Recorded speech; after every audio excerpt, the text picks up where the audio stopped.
என்ன பண்ணுவேன்? அட 10,000 விழுந்தா என்னய்யா? ஒரு வீட்டை வாங்குவேன், 2 மாட்டை வாங்குவேன், கொஞ்சம் காட்டை வாங்குவேன்.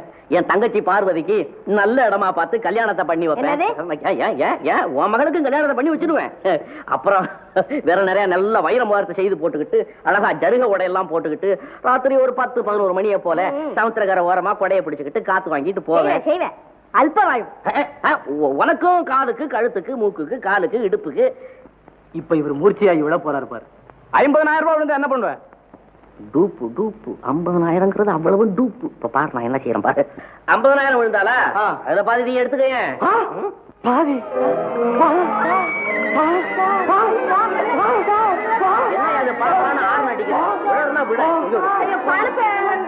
பணமாவது அதுல பாம்பு தேளும் இருக்கும்.